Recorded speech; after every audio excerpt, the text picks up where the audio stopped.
మన ప్రభువును రక్షకుడైన యేసుక్రీస్తు వారి శ్రేష్టమైన నామములోని మీకు అందరికీ శుభమును తెలియజేస్తా ఉన్నాను. మరి ఈరోజు మనము బైబిల్ క్లాసెస్లోని భాగంగా బైబిల్ వివరణ, దీన్ని మనము the interpretation of the Bible అంటాం. బైబిల్ని ఏ విధంగా వివరణ చేయాలి అనే విషయాన్ని నేర్చుకుందాం. 3 రకాలటువంటి వివరణలు ఉన్నాయి. అఫ్కోర్స్ చాలా ఉండొచ్చు, బట్ ఈ మూడింటిని గురించి మనం మాట్లాడదాం. మొదటిది ఏంటంటే అలెగరికల్ ఇంటర్ప్రిటేషన్, ఉపమాన వివరణ. దీని యొక్క అర్థం ఏంటంటే వాక్యంలో లేని విషయాలను, మర్మాలను మనం వెతకటం. వాస్తవానికి మనం చూసినట్లయితే మరి దావీదు 5 చిన్న రాళ్లను పట్టుకొని ఉన్నాడు అని చెప్పేసి వాక్యం చెప్తుంది. యాక్చువల్గా దాంట్లో ఏం లేదు, కానీ కొంతమంది పాస్టర్లు ఏం చేస్తారంటే 5 రాళ్ళు, ఒకటి విశ్వాసం, ఇంకోటి ప్రేమ, ఇంకోటి నిరీక్షణ, ఇంకోటి అది ఇది అని చెప్పేసి లేనిపోని అర్థాన్ని క్రియేట్ చేస్తారు. సో దాన్ని అలెగరికల్ ఇంటర్ప్రిటేషన్ అంటారు. రెండవది సాధారణ వివరణ, లిటరల్ నార్మల్ ఇంటర్ప్రిటేషన్, ఉన్నది ఉన్నట్టుగా చెప్పడం, ఉన్నది ఉన్నట్టుగా గ్రహించడం. మూడోది మనం చూసినట్లయితే అర్ధ అక్షరార్థ వివరణ, సెమీ అలెగరికల్ లేకపోతే సెమీ లిటరల్ ఇంటర్ప్రిటేషన్. సో ఈ మూడింటిని మనం పరిశీలన చేసినట్లయితే దేవుని బిడ్డారా, దీంట్లోని నమ్మదగినది, సరి అయినది ఏంటి అంటే సాధారణ వివరణ, లిటరల్ ఇంటర్ప్రిటేషన్, నార్మల్ ఇంటర్ప్రిటేషన్. ఆదికాండం నుంచి ప్రకటన గ్రంథం వరకు స్థిరమైన ఒకే రీతిలో ఉండే వివరణ పద్ధతి ఇది. Consistent literal interpretation. భాషకు ఉద్దేశం ఉంది. మనం వాడే తెలుగు భాష అయినా ఇంగ్లీష్ భాష అయినా దాంట్లో ఉన్న పదాల యొక్క వెనకాల అర్థం ఉంది.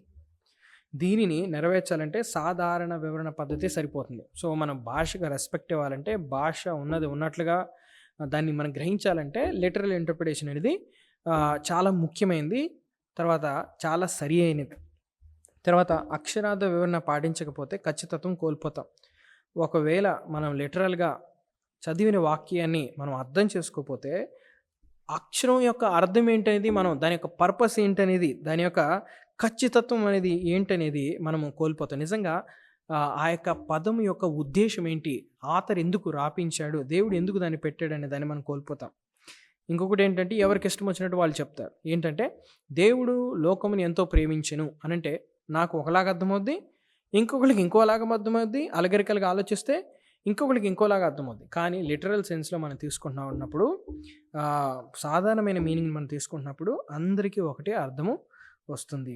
ఇంకొకటి మనం చూసినట్టయితే బైబిల్లోని మాదిరి సాధారణ వివరణను నడిపిస్తుంది. ఎందుకంటే లేఖనాల్లోని క్రీస్తు మొదటి రాకడ గురించి సంబంధించిన వచనాలన్నీ కూడా అక్షరార్థంగా నెరవేర్చబడ్డాయి. సో యేసుక్రీస్తు వారి గురించి ఏవైతే పాత నిబంధనలో చెప్పబడ్డాయో అవి యాజ్ ఇట్ ఈస్గా అవి ఫుల్ఫిల్ అవ్వడం అనేది జరిగింది. దాంట్లోని మర్మయుక్తంగా ఏం జరగలేదు.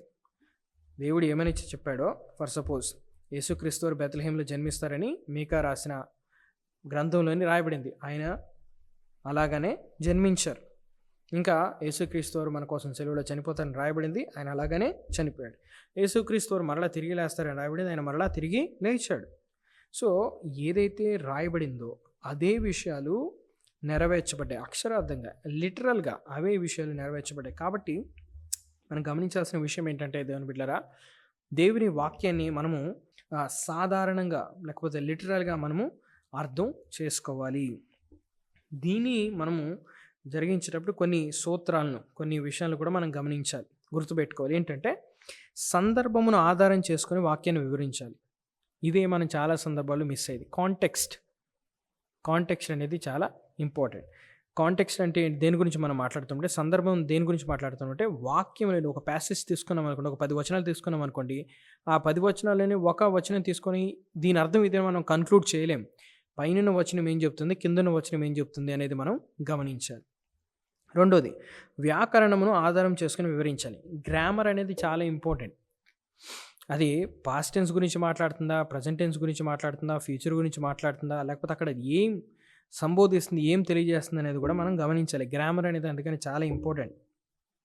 ఒక లేఖనాన్ని మరొక లేఖనంతో పోల్చి వివరించాలి. దీన్ని ఎనాలజీ ఆఫ్ ద స్క్రిప్చర్ అంటారు. లేఖనమును వివరించును. లేఖనం యొక్క అర్థము తెలియజేస్తుంది.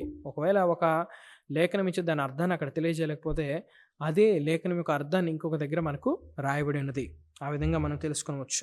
దాని తర్వాత ప్రగతిశీల ప్రత్యక్షతను ఆధారం చేసుకుని వివరించాలి. దీన్ని ప్రోగ్రెసివ్ రెవల్యూషన్ అంటారు. దేవుడు ఒక్కొక్క కాలంలోనే ఒక్కొక్క విధంగా ఎలా తన ప్రత్యక్షతను ఇచ్చుకుంటూ వచ్చాడు అనే దాన్ని మనం చూస్తూ మనము దేవుని వాక్యాన్ని వివరించాలి.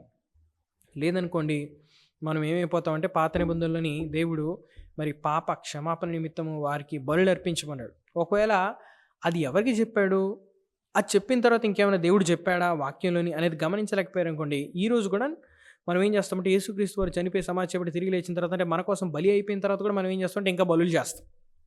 సో అందుకనే ప్రోగ్రెసివ్ రెవల్యూషన్ అనేది చాలా ఇంపార్టెంట్. దేవుడు ఎలా ప్రత్యక్షపరుచుకున్నాడు కాలం తర్వాత కాలంలోని అనేది చాలా ఇంపార్టెంట్. దాని తర్వాత బైబిల్ కాలం నాటి సంస్కృతి, భౌగోళిక పరిస్థితులు, చరిత్ర ఆధారం చేసుకుని వివరించాలి. Historical understanding.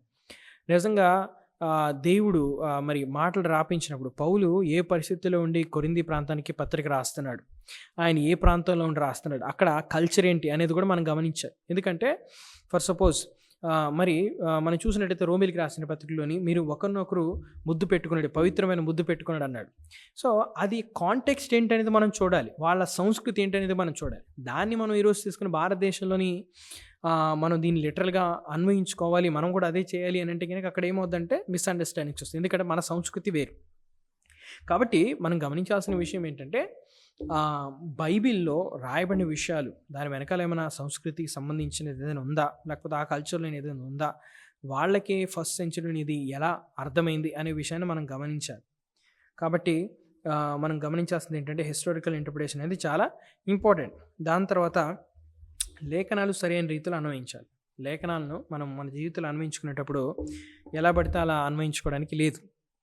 నిజంగా అది ఏ విధంగా మనకు సరిపోయినది, ఏ విధంగా మనకు అన్వయించుకోవాలనేది కూడా మనం చూడాలి.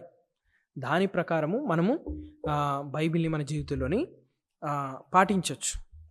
రైట్, ఇది బైబిల్ యొక్క వివరణ గురించి, ఇంటర్ప్రిటేషన్ ఆఫ్ ద బైబిల్ గురించి. కాబట్టి దీంట్లో మీరు గుర్తుపెట్టుకోవాల్సిన విషయం ఏంటంటే మనం బైబిల్ని లిటరల్గా ఉన్నది ఉన్నట్టుగా మనం అర్థం చేసుకోవాలి. రెండవది ఏంటి అని మనం పరిశీలన చేసినట్లయితే కనుక బైబిల్కు వివరించడానికి కొన్ని సూత్రాలు అనేవి ఉన్నాయి. ఒకవేళ బైబిల్ అనేది మర్మం గురించి చెప్తా ఉందంటే, లేకపోతే ఒకవేళ బైబిల్ అనేది ఒక చిత్రం గురించి, ఒక ఛాయని గురించి చెప్తా ఉందంటే బైబిలే చెప్తుంది. అది అలగరి గురించి చెప్తా ఉందంటే కనుక బైబిలే చెప్తుంది. లేకపోతే ఒక ఉదాహరణ గురించి చెప్తా ఉన్నదంటే బైబిలే చెప్తుంది మనకి. కాబట్టి బైబిల్ని ఎలా అర్థం చేసుకోవాలి అనేది కూడా మనం నేర్చుకోవాలి. చాలా సందర్భాల్లోని మనం మిస్ అయ్యేది ఇదే, బైబిల్ని ఎలా చదవాలి అనేది తెలుసుకోలేకపోవడం. కాబట్టి గమనించాల్సిన విషయం ఏంటంటే బైబిల్ చదివేటప్పుడు చరిత్ర చాలా ఇంపార్టెంట్, గ్రామర్ అనేది చాలా ఇంపార్టెంట్, సందర్భం అనేది చాలా ఇంపార్టెంట్, ప్రోగ్రెసివ్ రెవల్యూషన్ అనేది చాలా ఇంపార్టెంట్, హిస్టరీ అనేది చాలా ఇంపార్టెంట్. కాబట్టి వీటిని తెలుసుకుని వీటిని తెలుసుకుంటే మన వాక్యాన్ని సరిగా అర్థం చేసుకోగలం.